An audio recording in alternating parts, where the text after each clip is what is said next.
Alors, comment expliquez-vous, parce que vous êtes en fait avec une approche peut-être un petit peu différente pour l'un et pour l'autre, pour vous Didier et pour vous Franck, vous êtes tout à fait d'accord sur le fait que l'astrologie est quelque chose de différent de la science. Comment se fait-il, d'après vous, que l'on oppose toujours science et astrologie? Qu'est-ce que la science pour certains? Alchimie, c'est le terme alchimie. Bon, on va faire des mélanges et on va faire rapport avec les phases de la Lune. Bon, si on regarde le calendrier de l'Inde, tout est en phase de la Lune, savoir si on jeûne, si on mange ou pas, ou comment on se soigne. La Lune étant l'estomac, bien entendu. Donc on voit que toutes les anciennes astrologies sont basées uniquement sur le médical. Ça Alors, n'explique pas pour... Oui. où est la science là? Où est le début de science? Où est le début ésotérique? Est-ce que la Lune a une influence ou pas sur les gens? Quoi, l'ésotérisme? Non, la Lune. La Lune? Ouais. Ah, la Lune ayant une influence sur les marées, mais moi, c'est pas moi qu'il faut convaincre, hein. C'est pas moi Oui, qui veux alors convaincre. Mais j'entends beaucoup. en fait, il y a quand même une question qui se pose, puisque depuis toujours, quand vous dites je suis astrologue ou je fais de l'astrologie, on vous dit ah, mais c'est du pipeau, en fait, grosso modo. Ça correspond à rien. On sait très bien que on part d'un postulat qui est faux, puisque la Terre n'est pas au centre du zodiaque, etc.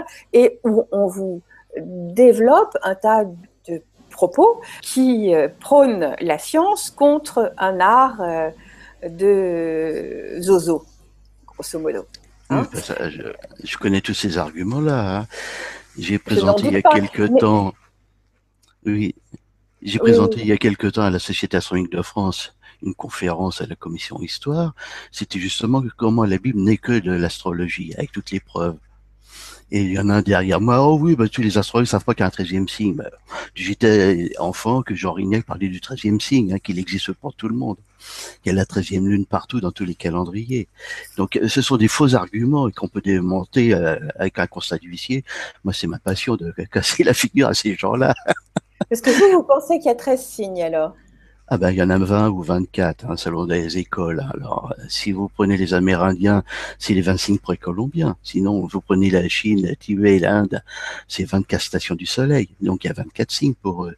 Si vous prenez l'ancienne Égypte, c'est les 36 décans. Donc, il y a 36 signes. D'accord. Est-ce que ça a de l'importance finalement, qu'il y en ait 12, 24, 36, Eh 13? ben, non, parce que ça, si on prend les 64 hexagrammes du Yiking, il y a 64 cas de figure. Donc, on se définit la façon la plus subtile que l'on veut. D'accord. Donc en fait, à chacun de choisir son mode d'analogie. Eh oui. D'accord. Oui, parce que le cycle de 60 ans qui est au Tibet et en Chine, c'est le même, mais ils l'ont pas pris en même temps. Et les gens sont un peu surpris de découvrir qu'en astrologie chinoise ou tibétaine, ils changent de signe. Ce qu'on appelle le Donc en fait, compagnon de route. ce que vous êtes en train de dire, c'est que tout système analogique, ce parallélisme entre l'image et l'application qu'on peut en faire à l'homme est très fortement lié à la culture. Bien sûr.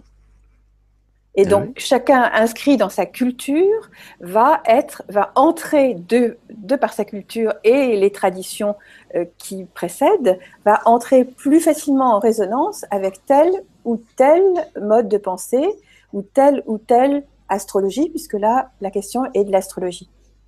Eh oui. Donc, si on prend les Juifs, c'est une date où on fait pas de feu. Si on prend les Tibétains, on va pas vendre le bétail, on fait pas de feu, on se coupe pas les cheveux.